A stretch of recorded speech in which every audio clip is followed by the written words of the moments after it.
This call is now being ನಮಸ್ಕಾರ ಆಚಾರ.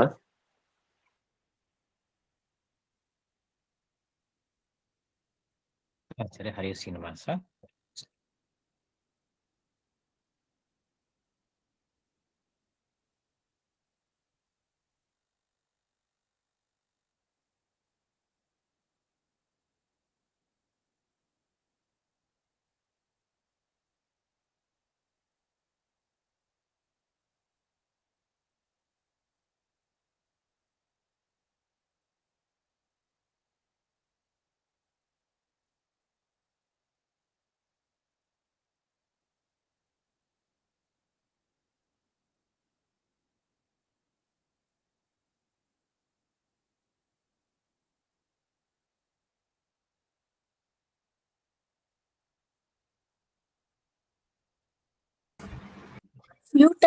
Mute ಅಲ್ಲಿ ಇದ್ದೀರಾ ಆಚಾರ್ಯ? ಪರಿವ್ರಾಟ್ ಚಕ್ರವರ್ತಿನಂ ಶ್ರೀ ಗುರುಭ್ಯೋ ನಮಃ. ಹರಿ ಓಂ. ಶ್ರಿಯಃ ಪತ್ಯೇ ನಿತ್ಯ ಗಣಿತ ಗುಣಮಾಣಿಕ್ಯ ವಿಶದ ಪ್ರಭಾ ಜಾಲೋಲ್ಲಾಸೋಪಹತ ಸಕಲಾವದ್ಯ ತಮಸೆ ಜಗಜ್ಜನ್ಮಸ್ಥೇಮ ಪ್ರಳಯ ರಚನಾಶೀಲ ವಪುಷೆ ನಮೋ ಶೇಷಾಂನಾಯ ಸ್ಮೃತಿ ಹೃದಯ ದೀಪ್ತಾಯ ಹರಜೆ ಯೇನ ಪ್ರಾದುರಭಾವಿ ಭೂಮಿ ವಲಜೆ ವಿಸ್ತಾರಿ ಗೋಸಂತತಿ ಪ್ರಾಬೋಧಿಶ್ರುತಿ ಪಂಕಜಂ ಕರುಣಯಾ ಪ್ರಾಕಾಶಿತತ್ವಂ ಪರಂ ಧ್ವಾಂತಂ ಧ್ವಂಸಮನಾಜಿ ಸಾಧುನಿಕರಶ್ಚಾಕಾರಿ ಸನ್ಮಾರ್ಗಗಃ ತೇನೋ ವ್ಯಾಸದಿವಾಕರೇಣ ಸತತಂ ಮಾತ್ಯಾಜಿ ಮೇ ಮಾನಸಂ ವ್ಯಾಪ್ತಿರ್ಯಸ್ಯ ನಿಜೇ ನಿಜೇ ನಮಃ ಸಾ ಪಕ್ಷೇ ಸಪಕ್ಷೇ ಸ್ಥಿತಿಃ ವ್ಯಾವೃತ್ತಿಶ್ಚ ವಿಪಕ್ಷತೋಥ ವಿಷಜೆ ಸಕ್ತಿರ್ನ ವೈ ಬಾಧಿತೆ ನೈವಾಸ್ತಿ ಪ್ರತಿಪಕ್ಷಯುಕ್ತಿರತುಲಂ ಶುದ್ಧಂ ಪ್ರಮಾಣಂ ಸमे ಭೂಯಾತ್ ತತ್ವವಿನಿರ್ಣಯಾಯ ಭಗವಾನ್ ಆನಂದತೀರ್ಥೋ ಮುನಿಃ ಭವತಿ ಯದನುಭಾವಾತ್ಯೇಡ ಮೂಕೋಪಿ ವಾಗ್ಮಿ ಜಡಮತಿರಪಿ ಜಂತುರ್ಜಾಯತೆ ಪ್ರಾಜ್ಞಮೌಲಿಃ ಸಕಲವಚನ ಚೇತೋ ದೇವತಾ ಭಾರತೀ ಸಾ ಮಮ ವಚಸಿ ನಿಧತ್ತಾಂ ಸನ್ನಿಧಿಂ ಮಾನಸೇ ಚ ರಮಾ ನಿವಾಸೋಚಿತವಾಸ ಭೂಮಿಃ ಸನ್ಯಾಯ ರತ್ನಾವರಿ ಜನ್ಮಭೂಮಿಃ ವೈರಾಗ್ಯ ಭಾಗ್ಯೋ ಮಮ ಪದ್ಮನಾಭತೀರ್ಥಾಮೃತಾಬ್ಧಿರ್ಭವತಾದ್ವಿಭೂತ್ಯೈ ಪದವಾಕ್ಯ ಪ್ರಮಾಣ ಜ್ಞಾನ್ ಪ್ರತಿವಾದಿ ಮದಚ್ಛಿದಃ ಶ್ರೀಮದಕ್ಷೋಭ್ಯತೀರ್ಥಾಖ್ಯಾನುಪತಿಷ್ಠೆ ಗುರೂನ್ ಮಮ ಶ್ರೀಮದಾನಂದ ತೀರ್ಥಾರ್ಯ ಸನ್ಮನಃ ಸರಸಿ ಭುವಿ ಅರುವ್ಯಾಖ್ಯಾನ ನಲಿನೆ ಚಂಚರಿ ಕತಿಮೇ ಮನಃ ನ ಶಬ್ದಾಬ್ಧೌ ಗಾಢಾಃ ನ ಚ ನಿಗಮ ಚರ್ಚಾಸು ಚತುರಾಃ ನ ಚ ನ್ಯಾಯೇ ಪ್ರೌಢಾಃ ನ ಚ ವಿದಿತ ವೇದ್ಯಾ ಅಭಿವಯಂ ಪರಂ ಶ್ರೀಮತ್ಪೂರ್ಣ ಪ್ರಮತಿ ಗುರು ಕಾರುಣ್ಯ ಸರಣಿಂ ಪ್ರಪನ್ನಾಮಾನ್ಯಾಸ್ಮಃ ಕಿಮಪಿ ಚ ವದಂತೋಪಿ ಮಹತಾಂ ಓಂ ನಾರಾಯಣಂ ನಿಖಿಲ ಪೂರ್ಣ ಗುಣೈಕದೇಹಂ ನಿರ್ದೋಷಮಾಪ್ಯತಮಮಪ್ಯಖಿಲೈಃ ಸುವಾಕ್ಯೈಃ ಅಸ್ಯೋದ್ಭವಾದಿದಮಶೇಷ ವಿಶೇಷತೋಪಿ ವಂದ್ಯಂ ಸದಾ ಪ್ರಿಯತಮಂ ಮಮ ಸನ್ನಮಾಮಿ ಕುಪಿತಾ ಹಿ ಪಣಚ್ಛಾಯಾ ಸಮೀಕೃತ್ಯ ಪರಂ ಸುಖಂ ಸೇವಂತೆ ಯತ್ಪದಂ ಧೀರಾಸ್ತಂ ಭಜೆ ವಲ್ಲಭಂ ಶ್ರಿಯಃ.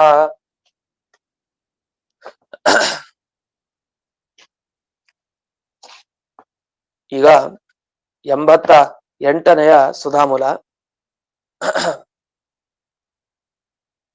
ಅನುವ್ಯಾಖ್ಯಾನ ಶ್ಲೋಕವನ್ನ ಮೊದಲಿಗೆ ಪೂರ್ತಿ ಹೇಳ್ಕೊಟ್ಟು ನಂತರ ವಿವರಣೆ ಮಾಡ್ತೀನಿ. ಅದು ಎರಡು ಮೂರು ಶ್ಲೋಕ ಇದೆ ಈ ಅಧಿಕರಣದಲ್ಲಿ. ನಾರಾಯಣ ಗುಣಾಧೀನಃ ಚಾತ್ಯಲ್ಪಸ್ತದಪೇಕ್ಷಯಾ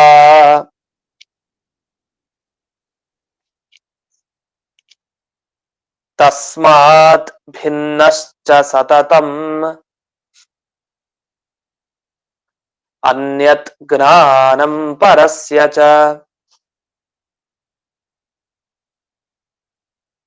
ಅನ್ಯತ್ ಜ್ಞಾನಂ ತು ಜೀವಾನಾಂ ಅನ್ಯ ಆನಂದ ಈಶತ ಮುಖ್ಯೇಶಸ್ಯ ಪರೇಶಸ್ಯ. ಅಲ್ಲಿ ಒಂದು ವ್ಯತ್ಯಾಸ ಇದೆ, ಅಲ್ಲಿ ಮುಖ್ಯೇಶಸ್ಯ ಅಂತಿಲ್ಲ, ಮುಖ್ಯೇಶತ. ಮುಖ್ಯೇಶತ ಪರೇಶಸ್ಯ ಗೌಣಿ ಜೀವಸ್ಯ ಸಾಯತಃ ಇತಿ ಶ್ರುತೇ. ಇದಾದ್ಮೇಲೆ ಮುಂದೆ ಇದೊಂದು ವಿಷಯ, ಅಧಿಕರಣದ ಪ್ರಾರಂಭ. ಇಲ್ಲಿವರೆಗೆ ಈ ಸ್ಥಾನ ವಿಶೇಷಾಧಿಕರಣ ಮುಕ್ತಾಯ ಆಗತ್ತೆ. ಈಗ ಮತ್ತೊಂದು ವಿಷಯ ಏನಂದ್ರೆ, ಈಗ ದೇವರ ಆನಂದ, ದೇವರ ಜ್ಞಾನ, ಶಕ್ತಿ, ಇದ್ರಲ್ಲಿ ಯಾವುದೇ ವ್ಯತ್ಯಾಸ ಇಲ್ಲ. ಎಲ್ಲಿ ಬೇಕಾದ್ರೆ ಇರ್ಲಿ ದೇವರು, ಅವನು ಕೆಟ್ಟ ಜೀವಿಯ ಒಳಗಡೆ ಇದ್ರು ಅಷ್ಟೇ, ಒಳ್ಳೆ ಉತ್ತಮೋತ್ತಮ ಜೀವಿಯ ಒಳಗಡೆ ಇದ್ರು ಅಷ್ಟೇ, ಅವನ ಜ್ಞಾನ, ಅವನ ಶಕ್ತಿ, ಅವನ ಆನಂದ ಎಂದಿಗೂ ವ್ಯತ್ಯಾಸ ಆಗಲ್ಲ. ಈಗ ತಾನೇ ನಾವು ಭಾಗವತಲ್ಲಿ ಕೇಳಿದ್ವಿ, ಎಲ್ಲೇ ಇದ್ರೂ ಕೂಡ ಪರಮಾತ್ಮ ಪ್ರಕೃತಿಯ ಒಳಗಡೆ, ಅದರ ಬಂಧನಕ್ಕೆ ಮಾತ್ರ ಅವನು ಸಿಲುಕಲ್ಲ. ಅದೇ ವಿಷಯ ಇಲ್ಲಿ ವೈಚಿತ್ರ್ಯ, ಅವನಲ್ಲಿ ವೈಚಿತ್ರ್ಯ ಎಂದಿಗೂ ಕೂಡ ಇಲ್ಲ. ಆದರೆ ಅವನ ಅಧೀನವಾಗಿ ಯಾರ್ಯಾರಿದ್ದಾರೆ ಅವರಲ್ಲಿ ವೈಚಿತ್ರ್ಯ ಕಾಣುತ್ತೆ, ವ್ಯತ್ಯಾಸ, ವಿಚಿತ್ರತೆ ಕಾಣುತ್ತೆ. ಉದಾಹರಣೆಗೆ ದೇವರು, ದೇವರ ಪ್ರತಿಬಿಂಬ ತಗೊಂಡ್ರೆ ಬ್ರಹ್ಮದೇವರು. ಬ್ರಹ್ಮದೇವರ ಆನಂದದಲ್ಲಿ ವ್ಯತ್ಯಾಸ ಯಾಕೆ? ದೇವರಿಗಿಂತ ಎಷ್ಟೋ ಆನಂದ, ಎಷ್ಟೆಷ್ಟೋ ಆನಂದ ತುಂಬಾ ಕಡಿಮೆ ಬ್ರಹ್ಮದೇವರಿಗೆ. ಅವರಿಗಿಂತ ಹೋಲಿಸಿದ್ರೆ ರುದ್ರದೇವರ ಆನಂದ ಇನ್ನೂ ಕಡಿಮೆ. ವಸ್ತುತಃ ದೇವರ ಪ್ರತಿಬಿಂಬರೇ ಎಲ್ಲ. ಹಾಗಾದ್ರೆ ದೇವರ ಪ್ರತಿಬಿಂಬ ಆದ್ರೂ ಆನಂದದಲ್ಲಿ ಮಾತ್ರ ವ್ಯತ್ಯಾಸ ಇದೆ. ಯಾಕೆ? ದೇವರ ಆನಂದ ಬೇರೆ ಆದ್ರೂ ಇವರ ಆನಂದಗಳಲ್ಲಿ ತಾರತಮ್ಯ ಇದೆ. ಅವರ ಆನಂದದಲ್ಲಿ ತಾರತಮ್ಯ ಇದೆ, ರುದ್ರದೇವರ ಆನಂದದಲ್ಲಿ, ಇಂದ್ರದೇವರ ಆನಂದದಲ್ಲಿ ತಾರತಮ್ಯ ಇದೆ. ಹೀಗೆ ಪ್ರತಿಯೊಬ್ಬ ದೇವತೆಗಳಲ್ಲಿ ತಾರತಮ್ಯ ಉಂಟು ಆನಂದದ ವಿಷಯದಲ್ಲಿ. ಇದು ಯಾಕೆ ಬಂತು? ಇದಕ್ಕೆ ಕಾರಣ ಏನು? ಒಂದು ಕಾರಣ ಹಿಂದೆ ಹೇಳಿದಂತೆ ಸ್ಥಾನ ವೈಚಿತ್ರ್ಯ. ಅಂದ್ರೆ ಆಯಾಯ ಯೋಗ್ಯತೆಗೆ ತಕ್ಕಂತೆ ಯಾವ ಯಾವ ಸ್ಥಾನಗಳಿರುತ್ತೆ ಆ ಸ್ಥಾನಗಳಲ್ಲಿರುವಂತಹ ಗುಣಗಳನ್ನ ನೋಡ್ಕೊಂಡು ವ್ಯತ್ಯಾಸ ಆಗತ್ತೆ. ಯಾಕೆ? ಬ್ರಹ್ಮದೇವರಲ್ಲಿರೋ ಭಕ್ತಿ ಅದು ಇಂದ್ರದೇವರಿಗೆ ಬರ್ಲಿಕ್ಕೆ ಸಾಧ್ಯ ಇಲ್ಲ, ಅಥವಾ ರುದ್ರದೇವರಲ್ಲಿರೋ ಭಕ್ತಿ ಅದು ಬ್ರಹ್ಮದೇವರಲ್ಲಿ ಬರ್ಲಿಕ್ಕೂ ಸಾಧ್ಯ ಇಲ್ಲ. ಯಾಕೆ? ಅದು ಕಡಿಮೆ ಆಯ್ತು, ಜಾಸ್ತಿ ಆಯ್ತು. ಅಂತೂ ಒಬ್ಬೊಬ್ಬರಲ್ಲಿರೋ ಗುಣ ಏನಿದೆ ಭಕ್ತಿ, ಅದು ಮತ್ತೊಬ್ಬರಲ್ಲಿ ಅಷ್ಟೇ ಭಕ್ತಿ ಇರ್ಲಿಕ್ಕೆ ಸಾಧ್ಯ ಇಲ್ಲ, ತಾರತಮ್ಯ ಇದೆ. ಆದ್ರೆ ಸಮಾನವಾಗಿದ್ದವರಲ್ಲಿದೆ, ವಾಯುದೇವರಲ್ಲಿ, ಬ್ರಹ್ಮದೇವರಲ್ಲಿ ಅವರಿಗೆ ಇರುವಂತಹ ಭಕ್ತಿ ದೇವರ ಮೇಲೆ ಏನಿದೆಯಲ್ಲ ಅದು ಸಮಾನ. ಹೀಗೆ ಸಮಾನರಾದ ದೇವತೆಗಳಲ್ಲಿ ಇರ್ಬೋದು ಸಮಾನವಾಗಿ. ಆದರೆ ಬೇರೆ ಬೇರೆ ತಾರತಮ್ಯ ಕಕ್ಷೆಯಲ್ಲಿ ಬೇರೆ ಬೇರೆ ಕಡೆ ಇರುವಂತಹ ದೇವತೆಗಳೇನಿದ್ದಾರೆ ಅವರ ಭಕ್ತಿಯಲ್ಲಿ ವ್ಯತ್ಯಾಸ ಇದೆ. ಹಾಗಾದ್ರೆ ಸ್ಥಾನದಲ್ಲಿ ವ್ಯತ್ಯಾಸ ಬಂತು. ಬ್ರಹ್ಮದೇವರು ಅವರೇ ಒಂದು ಜಾಗ ಅಂತ ಇಟ್ಕೊಳ್ಳೋಣ, ಆ ಸ್ಥಾನದಲ್ಲಿ ವ್ಯತ್ಯಾಸ ಇದೆ, ಭಕ್ತಿಯಲ್ಲಿ ಸ್ವಲ್ಪ ಜಾಸ್ತಿ ಇದೆ.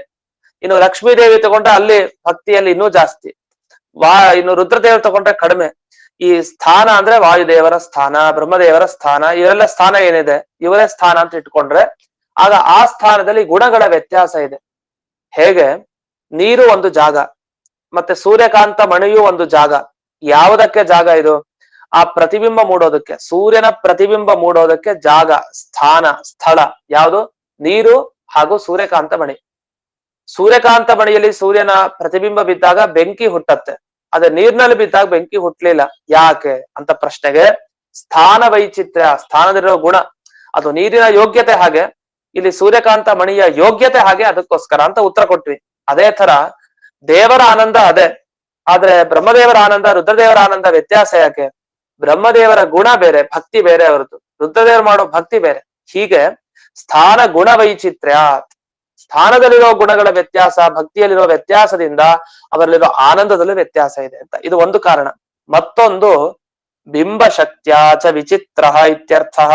ಈಗ 88ನೇ ಸುಧಾಮೂಲದಲ್ಲಿ ಆ ಶ್ಲೋಕ ಆದ್ಮೇಲೆ ಬರ್ದಿದ್ದಾರೆ, ಬಿಂಬ ಶಕ್ತ್ಯಾಚ ವಿಚಿತ್ರ ಇತ್ಯರ್ಥ.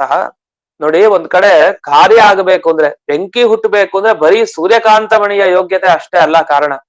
ನಾವ್ ಹೇಳಿದ್ವಿ ಆಗ್ರೆ, ಸೂರ್ಯ ಎರಡೂ ಕಡೆ ತೋರ್ತಾನೆ, ನೀರ್ನಲ್ಲೂ ಕಾಣಿಸ್ತಾನೆ ಸೂರ್ಯ, ಸೂರ್ಯಕಾಂತ ಮಣಿಯಲ್ಲೂ ಸೂರ್ಯ ಕಾಣಿಸ್ತಾನೆ. ಯಾಕೆ ನೀರ್ನಲ್ಲಿ ಬೆಂಕಿ ಹುಟ್ಟತಾ ಇಲ್ಲ? ಯಾಕೆ ಸೂರ್ಯಕಾಂತ ಮಣಿಯಲ್ಲಿ ಬೆಂಕಿ ಹುಟ್ಟತಾ ಇದೆ? ಏನಿಲ್ಲ, ಸೂರ್ಯಕಾಂತ ಮಣಿಯ ಯೋಗ್ಯತೆ ಅಂತದ್ದು, ನೀರಿನ ಯೋಗ್ಯತೆ ಆಗಿಲ್ಲ ಅಂತ ನೀವೆಲ್ಲ ಉತ್ತರ ಕೊಟ್ರಿ. ಆದರೆ ಅಲ್ಲಿ ಸೂರ್ಯನ ಪಾತ್ರನೂ ಇದೆ, ಬಿಂಬದ ಪಾತ್ರನೂ ಇದೆ. ಬರೀ ಪ್ರತಿಬಿಂಬದ ಒಂದು ಯೋಗ್ಯತೆ ಇದ್ದ ಕೂಡಲೇ ಎಲ್ಲ ಆಗತ್ತೆ ಅಂತಿಲ್ಲ. ಅದೇ ನೋಡಿ, ಗಮನಿಸಿ. ಉದಾಹರಣೆಗೆ ಸೂರ್ಯಕಾಂತ ಮಣಿ ಇದೆ, ಚಂದ್ರನ ಪ್ರತಿಬಿಂಬ ಸೂರ್ಯಕಾಂತ ಮಣಿ ಮೇಲೆ ಬಿತ್ತು. ಚಂದ್ರ, ಈಗ ಸೂರ್ಯ ಅಲ್ಲ ಚಂದ್ರ, ಚಂದ್ರನ ಪ್ರತಿಬಿಂಬ ಸೂರ್ಯಕಾಂತ ಮಣಿಯಲ್ಲಿ ಬಿತ್ತು. ಅಗ್ನಿ ಹುಟ್ಟತ್ತ ಅಲ್ಲಿ? ಅಗ್ನಿ ಏನು ಹುಟ್ಟಲಿಲ್ಲ. ಸೂರ್ಯನ ಪ್ರತಿಬಿಂಬ ಬಿದ್ರೆ ಸೂರ್ಯಕಾಂತ ಮಣಿ ಮೇಲೆ ಅಗ್ನಿ ಉತ್ಪತ್ತಿ. ಚಂದ್ರಕಾಂತ ಮಣಿ ಅದಿದ್ದಾಗ ಅದು ಬೇರೆ. ಚಂದ್ರನೇ ಸ್ವಯಂ ಅವನು ಪ್ರತಿಫಲಿತ, ಅವನು ಈ ಸೂರ್ಯಕಾಂತ ಮಣಿಯಲ್ಲಿ ಕಾಣಿಸ್ತಾ ಇದ್ದಾನೆ. ನಮ್ಮ ಮುಖನೇ ಕಾಣಿಸ್ತಾ ಇದೆ. ಅದಿರ್ಲಿ, ನಮ್ಮ ಮುಖ ಚಂದ್ರ ಸೂರ್ಯಕಾಂತ ಮಣಿ ಮುಂದೆ ನಮ್ಮ ಮುಖವನ್ನ ಇಟ್ರೆ ಆ ಚಂದ್ರನ ಈ ಪ್ರತಿಬಿಂಬ ಬಿತ್ತು ಅಂದ್ರೆ ಸೂರ್ಯಕಾಂತ ಮಣಿಯ ಮೇಲೆ, ಅಥವಾ ಸೂರ್ಯನ ಪ್ರತಿಬಿಂಬ ಬಿತ್ತು ಅಂದ್ರೆ ವ್ಯತ್ಯಾಸ ಇದೆ ಎಲ್ಲಾ ಕಡೆ. ನಮ್ಮ ಮುಖ ಕಾಣಿಸ್ತಾ ಇರತ್ತೆ, ಯಾವ ಬೆಂಕಿನೂ ಹುಟ್ಟಲ್ಲ ಎಲ್ಲೂ ಕೂಡ. ಕನ್ನಡಿ ಮುಂದೆ ನಿಲ್ತೀವಿ, ಅದಕ್ಕೆ ಹೇಳ್ತೀವಿ ಇಲ್ಲ ಕನ್ನಡಿಗೂ ಸಾಮರ್ಥ್ಯ ಇಲ್ಲ. ಸೂರ್ಯಕಾಂತ ಮಣಿ ಮುಂದೆ ನಿಮ್ಮ ಮುಖ ಇಟ್ರೆ ಅಲ್ಲಿ ನಿಮ್ಮ ಮುಖ ಪ್ರತಿಬಿಂಬ ಬಿದ್ರೆ ಬೆಂಕಿ ಹುಟ್ಟಬೋದೋ ಇತ್ತೇನೋ, ಇಲ್ಲ ಇಲ್ಲ, ಅದಕ್ಕೆ ಯೋಗ್ಯತೆ ಇದೆ ಸೂರ್ಯಕಾಂತ ಮಣಿಗೆ. ಆದ್ರೆ ನಮ್ಮ ಮುಖಕ್ಕೆ ಶಕ್ತಿ ಇಲ್ಲ ಅಲ್ಲಿ ಬೆಂಕಿ ಹುಟ್ಟಿಸುವಂತ ಶಕ್ತಿ. ಬಿಂಬಕ್ಕೂ ಒಂದು ಶಕ್ತಿ ಬೇಕು, ಪ್ರತಿಬಿಂಬದಲ್ಲೂ ಒಂದು ಶಕ್ತಿ ಇರಬೇಕು ಅಂತ ಎರಡು. ಹಾಗಾದ್ರೆ ಬಿಂಬದಲ್ಲೂ ಶಕ್ತಿ, ಪ್ರತಿಬಿಂಬದಲ್ಲೂ ಶಕ್ತಿ. ಯಾಕೆಂದ್ರೆ ಬಿಂಬದಲ್ಲಿ ವ್ಯತ್ಯಾಸ ಆಗುವ ಮುಖಾಂತರ ಕಾರ್ಯದಲ್ಲಿ ವ್ಯತ್ಯಾಸ ಆಗತ್ತೆ. ಚಂದ್ರನ ಪ್ರತಿಬಿಂಬ ಬಿದ್ದರೆ ಸೂರ್ಯಕಾಂತ ಮಣಿಯಲ್ಲಿ ಬೆಂಕಿ ಹುಟ್ಟುತ್ತಾ ಇಲ್ಲ. ಸೂರ್ಯಕಾಂತ ಮಣಿಯಲ್ಲಿ ಸೂರ್ಯನ ಪ್ರತಿಬಿಂಬ ಬಿದ್ದರೆ ಬೆಂಕಿ ಹುಟ್ಟುತ್ತಾ ಇದೆ. ಹಾಗಾದ್ರೆ ಕೇವಲ ಬಿಂಬ ಇದು ಸ್ಥಾನ ಶಕ್ತಿ ಅಷ್ಟೇ ಅಲ್ಲ, ಹೊರತು ಬಿಂಬ ಶಕ್ತಿಯು ಮುಖ್ಯ. ಅದಕ್ಕೆ ಇವರೊಂದು ಉದಾಹರಣೆ ಕೊಡ್ತಾರೆ. ರಾಯರ್ ಹೇಳ್ತಾ ಅದನ್ನು ಬಿಡಿಸಿದ್ದಾರೆ ವಾಕ್ಯವನ್ನ ಪರಿಮಳ ಟಿಪ್ಪಣಿಯಲ್ಲಿ. ಅದನ್ನು ಓದೋಣ. ಸೂರ್ಯಕಾಂತಾದವು ಪ್ರತಿಬಿಂಬನೇನ ಅಗ್ನಿ ಜನ್ಮ. ಸೂರ್ಯಕಾಂತ ಮಣಿಯಲ್ಲಿ ಯಾವಾಗ ಈ ಸೂರ್ಯನ ಪ್ರತಿಬಿಂಬ ಮೂಡತ್ತೋ ಆಗ ಅಗ್ನಿ ಜನ್ಮ, ಬೆಂಕಿ ಹುಟ್ಟುತ್ತಾ ಇದೆ. ನ ಜಲಾದವು, ಅದ ನೀರಲ್ಲ, ಅದನ್ನ ಏರ್ಬೇಕು ನಮಗೆ, ಸ್ಥಾನದಲ್ಲಿ ಯೋಗ್ಯತೆ ಬೇಕು. ಎಲ್ಲಿ ಪ್ರತಿಬಿಂಬ ಮೂಡ್ತಾ ಇದೆಯೋ ಅಲ್ಲಿ ಒಂದು ಯೋಗ್ಯತೆ ಬೇಕು, ಅವಶ್ಯಕ. ಆದ್ರೆ ಸೂರ್ಯಾದೇರೇವ ಪ್ರತಿಬಿಂಬನಾತ್ ಅಗ್ನಿ ಜನ್ಮ. ಹಾಗೆ ಇದು ಕೂಡ ನಿಯಮ ಇದೆ. ಅದು ಸೂರ್ಯ ತಾನು ತನ್ನ ಪ್ರತಿಬಿಂಬ ಬೀಳಿಸಿದಾಗ ಮಾತ್ರ ಅಲ್ಲಿ ಅಗ್ನಿಯನ್ನು ಹುಟ್ಟಿಸ್ತಾನೆ, ಸೂರ್ಯ ಮಾತ್ರ, ಹೊರತು ಬೇರೆದಲ್ಲ. ಅಲ್ಲಿ ಚಂದ್ರನೂ ಬರಲ್ಲ. ಈ ಕಡೆ ನಾಣ್ಯಸ್ಯ ಪಾಷಾಣಾದೇರಿವ, ಕಲ್ಲನ್ನು ತಗೊಂಡು ಹೋಗಿ ಸೂರ್ಯಕಾಂತ ಮಣಿಯ ಮೇಲೆ ನಾವು ಅದರ ಪ್ರತಿಬಿಂಬ ಬೀಳೋ ತರ ಮಾಡಿದ್ರೆ ಬೆಂಕಿ ಹುಟ್ಟತ್ತ? ಏನು ಬೆಂಕಿ ಹುಟ್ಟಲ್ಲ. ಹಾಗಾದ್ರೆ ಬಿಂಬ ಶಕ್ತಿಯೂ ಬೇಕು, ಪ್ರತಿಬಿಂಬದಲ್ಲೂ ಶಕ್ತಿ ಬೇಕು. ಹಾಗಾದ್ರೆ ಪ್ರಕೃತಕ್ಕೇನು? ಬ್ರಹ್ಮಾದಿ ದೇವತೆಗಳಲ್ಲಿ ಆನಂದದ ವ್ಯತ್ಯಾಸ ಯಾಕೆ ಬಂತು ಅಂದ್ರೆ ದೇವರ ಶಕ್ತಿ ವೈಚಿತ್ರ್ಯ, ದೇವರ ಮಹಿಮೆಯಿಂದ ಇವರ ಒಬ್ಬೊಬ್ಬರ ಆನಂದದಲ್ಲೂ ವೈಚಿತ್ರ್ಯ ವ್ಯತ್ಯಾಸ ಅದು ಇದೆ ಅಂತ ಇಷ್ಟನ್ನ ಇಲ್ಲಿ ಬಿಡಿಸಿದ್ದಾರೆ. ಅಲ್ಲಿ ಚಂದ್ರನ ಬಗ್ಗೆ ಇಲ್ಲಿ ಉಲ್ಲೇಖ ಮಾಡ್ತಾರೆ. ಯಾದುಪತ್ಯ ಟಿಪ್ಪಣಿಯಲ್ಲಿ ಗಮನಿಸಬಹುದು. ಸೂರ್ಯಕಾಂತಾದಿ ಗತಸ್ಯ ಚಂದ್ರಾದಿ ಪ್ರತಿಬಿಂಬಸ್ಯ ನ ಅಗ್ನ್ಯಾದಿ ಜನಕತ್ವಂ. ಅಂದ್ರೆ ಚಂದ್ರನ ಪ್ರತಿಬಿಂಬ ಸೂರ್ಯಕಾಂತ ಮಣಿ ಮೇಲಿತ್ತು ಅಂತ ಆದ್ರೆ ಆಗ ಅದು ಅಗ್ನ್ಯಾದಿ ಜನಕ ಅಲ್ಲ, ಅಂದ್ರೆ ಬೆಂಕಿಯನ್ನ ಅದು ಹುಟ್ಟಿಸೋದಿಲ್ಲ. ಅದನ್ನ ಬಿಂಬಕ್ಕೂ ಒಂದು ಸಾಮರ್ಥ್ಯ ಇರಲೇಬೇಕು ಅಂತ ಇತಿ ನ್ಯಾಯ ವಿವರಣ ಅಭಿಪ್ರಾಯ. ನ್ಯಾಯ ವಿವರಣ ಗ್ರಂಥದಲ್ಲಿ ಈ ರೀತಿ ಬರೆದಿದ್ದಾರೆ ಅಂತ. ಆಚಾರ್ಯರ ಗ್ರಂಥ ನ್ಯಾಯ ವಿವರಣ, ಬ್ರಹ್ಮಸೂತ್ರ ಭಾಷ್ಯ, ಬ್ರಹ್ಮಸೂತ್ರ ಅನುವ್ಯಾಖ್ಯಾನ, ಮತ್ತೆ ಅಣುಭಾಷ್ಯ, ನ್ಯಾಯ ವಿವರಣ, ಹೀಗೆ ಬ್ರಹ್ಮಸೂತ್ರಕ್ಕೆ ಸಂಬಂಧಪಟ್ಟ 4 ಗ್ರಂಥ ಇದೆ. ನಮಗೆ ಅಣುಭಾಷ್ಯ ಬಾಯಿಗೆ ಬರ್ತಾ ಇರುತ್ತೆ. ನಾರಾಯಣಂ ಗುಣೈ ಸರ್ವೇ ದಿಡ್ಡಂ ದೋಷವರ್ಜಿತಂ, ಇದು ನಮಗೆ ಬಾಯಿಗೆ ಬರ್ತಾ ಇರುತ್ತೆ ಅಣುಭಾಷ್ಯ. ಇನ್ನು ಬ್ರಹ್ಮಸೂತ್ರ ಭಾಷ್ಯ ಓದ್ತಾ ಇರ್ತೀವಿ. ಈಗ ಸದ್ಯಕ್ಕೆ ಅನುವ್ಯಾಖ್ಯಾನ ನೋಡ್ತಾ ಇದೀವಿ. ನ್ಯಾಯ ವಿವರಣದ ವಿಷಯ ಆಗಾಗ ಬರ್ತಾನೆ ಇರುತ್ತೆ. ನ್ಯಾಯ ವಿವರಣ ಅಲ್ಲಲ್ಲಿ ಉಲ್ಲೇಖ ಮಾಡ್ತಾರೆ. ಅಂತೂ ಬ್ರಹ್ಮಸೂತ್ರಕ್ಕೆ ಬರೆದ 4 ಗ್ರಂಥಗಳು, ಮಧ್ವಾಚಾರ್ಯರ ಗ್ರಂಥ ಇದೆ, ಅದರ ವಿವರಣೆಯನ್ನ ನೋಡ್ಬೇಕು ನಾವು. 4 ಗ್ರಂಥ ಓದಿದ್ರೆ ಆಚಾರ್ಯರ ಅಭಿಪ್ರಾಯ ಗೊತ್ತಾಗತ್ತೆ. ಬ್ರಹ್ಮಸೂತ್ರ ನಿಜವಾದ ಅಭಿಪ್ರಾಯ ಆಚಾರ್ಯ ಏನ್ ತಿಳಿಸ್ಲಿಕ್ಕೆ ಹೊರಟ್ರು ಅಂತ. ಅದನ್ನ ಬರೀ ಒಂದೇ ಅನುವ್ಯಾಖ್ಯಾನ ಓದಿದ್ರು ಆಗಲ್ಲ ಅಂತ. ಆದ್ರೆ ಜಯತೀರ್ಥರ ನ್ಯಾಯಸುಧಾ ಏನಿದೆಯಲ್ಲ, ನ್ಯಾಯಸುಧಾ ಓದಿದ್ರೆ ಅದು ಕವರ್ ಆಗ್ಬಿಡುತ್ತೆ. ಆ ರೀತಿ ನ್ಯಾಯಸುಧಾದಲ್ಲಿ ಪ್ರತಿಯೊಂದು ವಿಷಯ ಹಾಕಿದ್ದಾರೆ. ಆದ್ರೆ ನಮಗೆ ಇನ್ನೂ ಸ್ಪಷ್ಟತೆ ಸಿಗ್ಲಿಕ್ಕೋಸ್ಕರ ನಾವು ಬೇರೆ ಗ್ರಂಥಗಳನ್ನೆಲ್ಲ ಓದ್ಲೇಬೇಕು. ಅಂತೂ ಇಲ್ಲಿಯವರೆಗೆ ಈ ಬಿಂಬ ಶಕ್ತಿ, ಪ್ರತಿಬಿಂಬ ಶಕ್ತಿ ಎರಡರ ಬಗ್ಗೆ ಹೇಳಿದ್ರು. ನ್ಯಾಯ ವಿವರಣದ ಒಂದು ಮಾತನ್ನು ಉಲ್ಲೇಖ ಮಾಡ್ತಾರೆ. ನ್ಯಾಯ ವಿವರಣ ಅಂತ ಬಂತು. ಈಗ ನಾವ್ ಎಲ್ಲಿ ನ್ಯಾಯ ವಿವರಣ ಗ್ರಂಥ ತೆಗೆದು ನೋಡಿ ಎಲ್ಲಿದೆ ಹುಡುಕ್ಬೇಕು. ಆದ್ರೆ ಪರಿಮಳ ಟಿಪ್ಪಣಿಯ ರಾಯರು ಇಂಥ ಪ್ರತಿ ಸಂದರ್ಭದಲ್ಲಿ ರಾಯರು ಮಾತ್ರ ಅಲ್ಲಿ ಆ ವಾಕ್ಯವನ್ನ ಉಲ್ಲೇಖ ಮಾಡಿ ಈ ತರ ನ್ಯಾಯ ವಿವರಣದಲ್ಲಿ ಬಂದಿದೆ, ಎಲ್ಲಿ ಬಂದಿದೆ ಅಂತೆಲ್ಲ ಬರದೇ ಬಿಡ್ತಾರೆ. ನಮ್ಗೆ ಎಲ್ಲಿ ಬಂದಿದೆ ಅನ್ನೋದು ಹುಡುಕೋದ್ ಬೇಡ. ಯಾಕಂದ್ರೆ ಇದೇ ಸಂದರ್ಭದಲ್ಲಿ ಅಲ್ಲೂ ಬಂದಿರತ್ತೆ ಈ ವಿಷಯ ತಗೊಂಡೆ, ಎಲ್ಲಿ ನ್ಯಾಯ ವಿವರಣ ಗ್ರಂಥದಲ್ಲಿ ಆ ವಾಕ್ಯ ಕೊಡ್ತಾರೆ, ಅದನ್ನ ಗಮನಿಸ್ಬೇಕು. ನಚ, ಇದು ಪರಿಮಳ ಟಿಪ್ಪಣಿಲಿರೋ ವಾಕ್ಯ, 2ನೇ ಲೈನು. ನಚ ಬ್ರಹ್ಮಾದಿ ಆನಂದ ವೈಚಿತ್ರೇಪಿ ವಿಷ್ಣು ಆನಂದ ವೈಚಿತ್ರಂ. ಬ್ರಹ್ಮಾದಿ ದೇವತೆಗಳ ಆನಂದದಲ್ಲಿ ವ್ಯತ್ಯಾಸ ಇದ್ರು ದೇವರ ಆನಂದದಲ್ಲಿ ಮಾತ್ರ ವ್ಯತ್ಯಾಸ ಇಲ್ಲ, ಯಾಕೆ ಅಂತ ಪ್ರಶ್ನೆ ಮಾಡ್ಕೊಂಡು ಅದಕ್ಕೆ ಇದೆಲ್ಲ ಉತ್ತರ ಹೇಳಿದಾರಂತ ಈ ತರ. ಆದ್ರಿಂದ ಈ ಉತ್ತರನೆಲ್ಲ ನಾವು ಅಲ್ಲಿ ನೋಡಿ ಗಮನಿಸಬೇಕು ಅಂತ. ಅದನ್ನ ನ್ಯಾಯವರ್ಣ ಗ್ರಂಥ ಪಂಕ್ತಿನೂ ಕೊಡ್ತಾರೆ ಇಲ್ಲಿ. ಒಂದು ವಾಕ್ಯ ಸ್ವಲ್ಪ ಎಷ್ಟು ಬೇಕೋ ಅಷ್ಟು ಕೊಟ್ರು, ಆದ್ರೆ ನೀವು ನ್ಯಾಯವಿವರಣ ಗ್ರಂಥ ಓದಬೇಕು, ಇಲ್ಲಿಂದ ನಿಮಗೆ ಪೂರ್ತಿ ಆಗತ್ತೆ ಅಂತಿಲ್ಲ. ಮತ್ತದನ್ನ ನೋಡಿದ್ರೆ ಪೂರ್ಣ ವಿಷಯ ನಮ್ಗೆ ಸಿಗತ್ತೆ. ಅಂತೂ ಇಲ್ಲಿಯವರೆಗೆ ಈ ಬಿಂಬ ಪ್ರತಿಬಿಂಬ ಭಾವ ಬಿಡ್ತಾ ಇಲ್ಲ. ಆ ಉಪಮಾಧಿಕರಣದಲ್ಲಿ ಶುರುವಾಗಿದ್ದು ಮತ್ತೆ ಇಲ್ಲಿವರೆಗೂ ಕೂಡ ಮುಂದುವರಿಸ್ತಾ ಇದ್ದಾರೆ. ಇನ್ನು ಕೊನೆಗೆ 89ನೆಯ ಸುಧಾಮೂಲ, ಇದು ಕೊನೆಯದು. ಈ ಅಧಿಕರಣ ಮುಕ್ತಾಯ ಆಗ್ಬಿಡತ್ತೆ. ಈ ವಿಷಯ ಇಲ್ಲಿ ಚರ್ಚೆ. ಇಲ್ಲಿ ಕೆಲವರು ಏನ್ ಮಾಡ್ತಾರೆ, ಹಿಂದೆ ಹೇಳಿದಂತೆ ಈ ಬಿಂಬ ಪ್ರತಿಬಿಂಬ ಒಂದೇ ಅಂತ ಕೆಲವರು ಹೇಳ್ತಾರೆ. ಕೆಲವರು ಹಾಗೆ ಯಾವತ್ತು ಐಕ್ಯ ಹೇಳ್ಬೇಕು, ಒಂದೇ ಒಂದೇ ಅಂತ ಹೇಳ್ಬೇಕು ಅಂತ ಬಿಂಬ ಪ್ರತಿಬಿಂಬಗಳಿಗೂ ಐಕ್ಯವನ್ನ ಇವರು ಹೇಳಲಿಕ್ಕೆ ಹೊರಟಿದ್ದಾರೆ. ಇಲ್ಲಿ ಬಿಂಬ ಪ್ರತಿಬಿಂಬಗಳಿಗೆ ಐಕ್ಯವನ್ನ ಯಾರು ಒಪ್ಪಿದ್ದಾರೆ ಅಂದ್ರೆ, ಇವಾಗ ಕನ್ನಡಿಯಲ್ಲಿ ಕಾಣೋ ಮುಖ ಮತ್ತೆ ನಾವು, ನಮ್ಮ ಮುಖ ಏನಿದೆ, ಜೊತೆಗೆ ನೀರಿನಲ್ಲಿ ಕಾಣುವಂತಹ ಸೂರ್ಯ ಮತ್ತೆ ಮೇಲೆ ಆಕಾಶದಲ್ಲಿರುವಂತಹ ಸೂರ್ಯ ಎಲ್ಲ ಒಂದೇ ಒಂದೇ ಅಂತ ಹೇಳ್ತಾನೆ. ಕೆಲವರು ಪ್ರತಿವಾದಿಗಳು ಹಾಗೆ ಹೇಳ್ತಾರೆ. ಈಗ ಹೇಳೋದನ್ನ ಖಂಡನೆ ಮಾಡ್ತಾರೆ. ಹೇಗ್ ಖಂಡನೆ ಮಾಡ್ತಾರೆ ಅಂದ್ರೆ, ನೋಡಿ, ಪ್ರತಿಬಿಂಬ ಅನ್ನೋ ಶಬ್ದಕ್ಕೆ ನೀವು ಅರ್ಥ ಸರಿಯಾಗಿ ತಿಳ್ಕೊಂಡ್ರೆ ಸಾಕು, ನೀವು ಬಿಂಬ ಪ್ರತಿಬಿಂಬ ಒಂದೇ ಅಂತ ಹೇಳೋದಿಲ್ಲ. ನೀವು ಪ್ರತಿಬಿಂಬ ಅನ್ನೋ ಶಬ್ದದ ಅರ್ಥ ತಪ್ಪಾಗಿ ತಿಳ್ಕೊಂಡು ಅರ್ಥೈಸ್ತಾ ಇದೀರಿ ಇಲ್ಲ ನಿಮಗೆ ಗೊತ್ತಿದ್ದು ಹೇಳ್ತಾ ಇದೀರಿ ಅಷ್ಟೇ. ಬಿಟ್ರೆ ಬಿಂಬ ಪ್ರತಿಬಿಂಬ ಎಂದಿಗೂ ಕೂಡ ಬೇರೆ ಬೇರೆನೆ, ಅದು ಒಂದೇ ಅಲ್ಲ. ಅದ್ ಹೇಗೆ ಅಂತ ಬಿಡಿಸ್ತಾರೆ ಮುಂದಕ್ಕೆ. ನಾರಾಯಣ ಗುಣ ಅಧೀನ, ದೇವರ ಅಧೀನ ಅನ್ನೋದೇ ಆ ದೇವರ ಪ್ರತಿಬಿಂಬ ನಾವು ಅಂತ ಹೇಳೋದ್ರ ಅರ್ಥ. ಹಾಗಾದ್ರೆ ಪ್ರತಿಬಿಂಬ ಅಂದ್ರೆ ದೇವರ ಅಧೀನವಾಗಿರೋದು, ದೇವರ ಹೋಲಿಕೆಯನ್ನ ಪಡೆದಿರೋದು ಅಂತ ಅರ್ಥ. ಈ ರೀತಿ ಅವನ ಅಧೀನವಾಗಿರ್ತೀವಿ ಅಂದ್ರೆ ನಮಗಿಂತ ಒಂದು ದೊಡ್ಡವನು ಅಂತ ಅರ್ಥ. ನಾವು ಅವನು ಒಂದೇ ಅಂತ ಅರ್ಥ ಅಲ್ಲ. ಅಧೀನತೆ ಯಾವಾಗ ಬರೋದು, ಒಬ್ರು ಮಾತು ಯಾವಾಗ ನಾವು ಕೇಳ್ತಾ ಇರ್ತೀವಿ, ನಮ್ಮ ಮಾತು ನಾವೇ ಕೇಳ್ಬೋದು, ಯಾಕೆ ನಾವು ನಮ್ಮ ಅಧೀನ. ಆದ್ರೆ ಬೇರೆಯವ್ರ ಮಾತನ್ನ ಕೇಳ್ಬೇಕು ಕೇಳ್ಬಾರ್ದು ಅನ್ನೋ ವಿಷಯದಲ್ಲಿ ಯಾವ್ದಲ್ಲೂ ನಮಗ್ ಸ್ವಾತಂತ್ರ್ಯ ಇಲ್ಲ. ಅವರ ಇಚ್ಛೆ ಸ್ವಾತಂತ್ರ್ಯ, ಅವ್ರು ಹೇಗ್ ಬಯಸ್ತಾರೋ ಹಾಗೆ ಕೇಳ್ಬೇಕಾಗಿ ಬರುತ್ತೆ ಕೆಲವು ಸರಿ. ಅಂತೂ ಇನ್ನೊಬ್ಬರ ಅಧೀನವಾಗಿ ನಾವು ಇರ್ತೀವಿ. ದೇವರ ಅಧೀನವಾಗಿದ್ದ ನಾವು, ದೇವರು ನಾವು ಒಂದೇ ಅಂತ ಹೇಳ್ಕೊಳ್ಳೋದ, ಅದ್ ಸಾಧ್ಯ ಇಲ್ಲ. ಅದ ಪ್ರತಿಬಿಂಬ ಅಂದ್ರೇನು, ತದಧೀನತ್ವೇ ಸತಿ, ಅವನ ಅಧೀನನಾಗಿದ್ದು ಅವನ ಹೋಲಿಕೆ ಇದ್ದ ಅದನ್ನ ಪ್ರತಿಬಿಂಬ. ಇದು ಹಿಂದಕ್ಕೂ ಕೂಡ ಉಪಮಾಧಿಕರಣದಲ್ಲಿ ಬಂದಿರೋ ವಿಷಯ. ಮತ್ತೆ ಯಾಕೆ ಬಿಂಬ ಮತ್ತೆ ಇದು ಆಗಬಾರ್ದು, ಒಂದೇ ಯಾಕೆ ಆಗಬಾರ್ದು ಅಂದ್ರೆ, ಅದಕ್ಕೆ ಉತ್ತರ ಕೊಡೋದು ಇಲ್ಲ. ತಸ್ಮಾತ್ ಭಿನ್ನಶ್ಚ ಸತತಂ ಅನ್ಯತ್ ಜ್ಞಾನಂ ಪರಸ್ಯಚ. ದೇವರ ಆನಂದದಲ್ಲಿ ಮತ್ತೆ ಈ ಜೀವರ ಆನಂದದಲ್ಲಿ, ಪ್ರತಿಬಿಂಬರ ಆನಂದದಲ್ಲಿ ವ್ಯತ್ಯಾಸ ಇದೆ, ತುಂಬಾ ಕಡಿಮೆ. ಮತ್ತೆ ಅನ್ಯತ್ ಜ್ಞಾನಂ ಪರಸ್ಯಚ ಅಂದ್ರೆ, ಜೀವರ ಜ್ಞಾನ ಅದು ನಿತ್ಯ ಜ್ಞಾನ. ನಿತ್ಯ ಅನ್ನೋದು ಸತ್ಯನೇ. ಯಾವುದು? ಸ್ವರೂಪ ಜ್ಞಾನ. ನಮ್ಮ ಸ್ವರೂಪ ಇರುತ್ತಲ್ಲ, ಆ ಸ್ವರೂಪದ ಬಗ್ಗೆ ನಮ್ಮ ಜ್ಞಾನ ಏನಿರುತ್ತಲ್ಲ ಅದು ನಿತ್ಯ, ಯಾವಾಗ್ಲೂ ಇರುವಂತದ್ದು. ಹೊರಗಡೆ ನಮ್ಗೆ ಈಗೇನೋ ಕೇಳ್ತಾ ಇದೀವಿ, ಈಗ ಪಾಠ ಕೇಳ್ತಾ ಇದೀವಿ, ಪ್ರವಚನ ಕೇಳ್ತಾ ಇದೀವಿ, ಜಾಸ್ತಿ ಹೊತ್ತು ಜ್ಞಾನ ಇರಲ್ಲ, ಅದು ಜ್ಞಾನ ನಾಶ ಆಗ್ಬಿಡತ್ತೆ. ಕೇಳ್ದಾಗ ಕೇಳ್ದಾಗ ಒಂಥರ ನೆನಪಿರೋ ತರ ಅನ್ಸತ್ತೆ, ಅದು ಹಿಂದೆ ಯಾವಲ್ಲೋ ಕೇಳಿದ್ದು ಮತ್ ಮರ್ತ ಹೋಗುತ್ತೆ.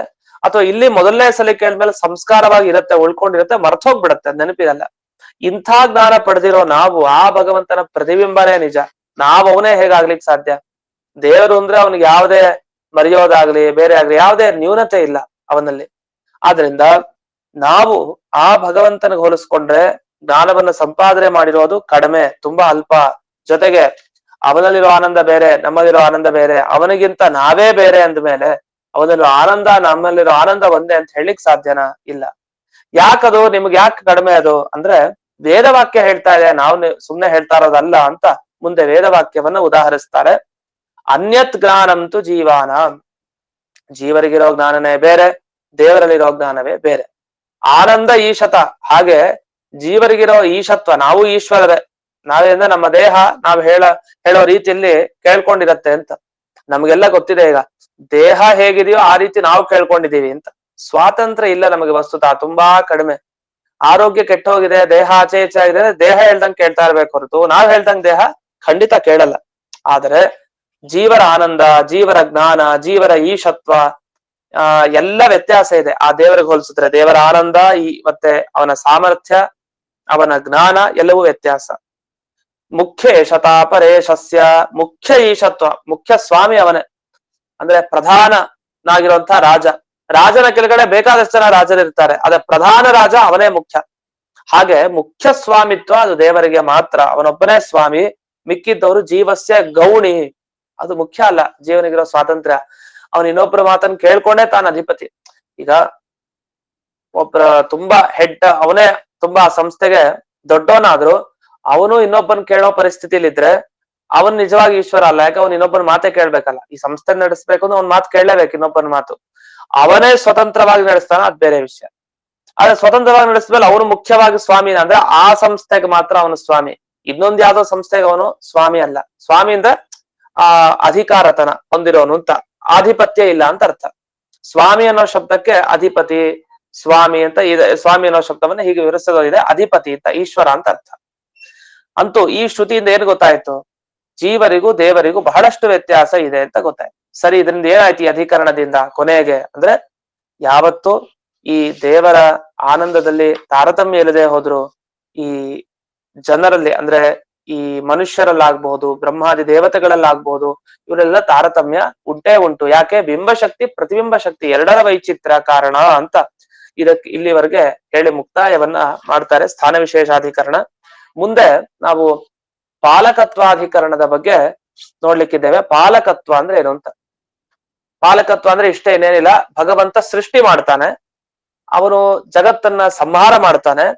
ನಾವ್ ಮಧ್ಯಕ್ಕೆ ಏನ್ ಹೇಳ್ತೀವಿ? ಸೃಷ್ಟಿಯಾಗಿ ದಿಢೀರಂತ ಸಂಹಾರಕ್ಕೆ ಹೋಗಲ್ಲ.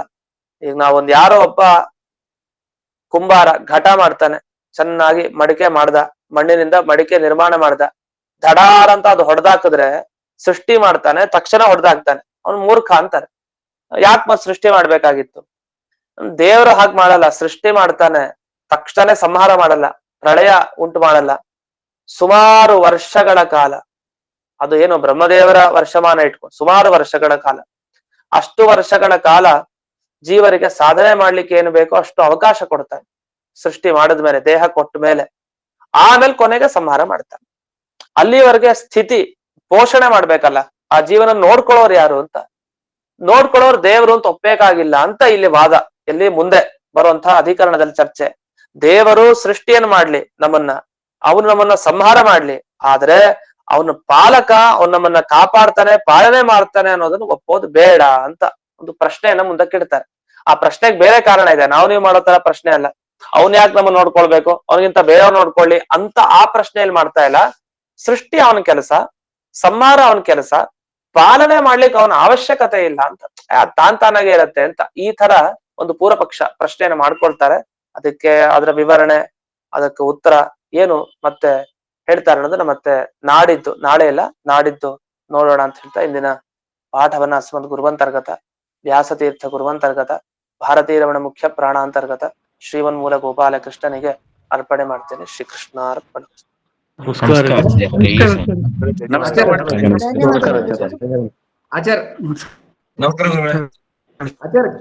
ಚಂದ್ರಕಾಂತ ಅಂದ್ರೆ ಏನು ಆಚಾರ್ಯ? ಚಂದ್ರಕಾಂತ ಮಣಿ ಅಂತ. ಮಣಿ ಇಲ್ಲ, ಚಂದ್ರಕಾಂತ ದೌ ಅಂದ್ರೆ ಅದನ್ನ ಸಪ್ತಮಿ ವಿಭಕ್ತಿನ ಅಲ್ಲೇ?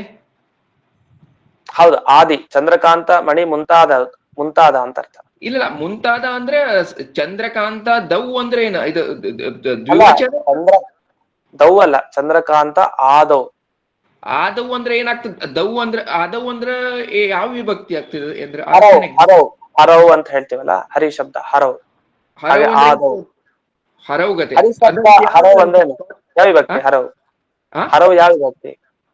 ಇಲ್ಲ, ನಂಗೆ ಸಾರಿ, ನೀವು ತಪ್ಪು ತಿಳ್ಕೊಬೇಡ್ರಿ, ನಂಗೆ ನೆನಪಿಲ್ಲ ಈಗ, ಪುಸ್ತಕ ಇಲ್ಲ. ಸಪ್ತಮಿ ವಿಭಕ್ತಿ. ಹಾ, ಅದೇ ನಂಗೆ ಅಂದ್ರೆ ಅದ್ರ ಅಲ್ಲಿ ಅಲ್ಲ, ಚಂದ್ರಕಾಂತ್ ಇದೆ ಮೊದಲಾದ ಅದ್ರ ಒಳಗೆ ಮೊದಲಾದವುಗಳಲ್ಲಿ. ಓಕೆ ಓಕೆ ಆಚಾರ್ಯ, ಬಹಳ ದಿವ್ಸ ಮೇಲೆ ಚರ್ಚೆ ಆಯ್ತು. ನಮಸ್ಕಾರ. ಆಯ್ತಾ? ಇಲ್ಲ, ನಂಗೆ ಒಂದ್ ಕಡೆ ಹುಷಾರಿದ್ದಿಲ್ಲ. ಓಕೆ ಸರಿ.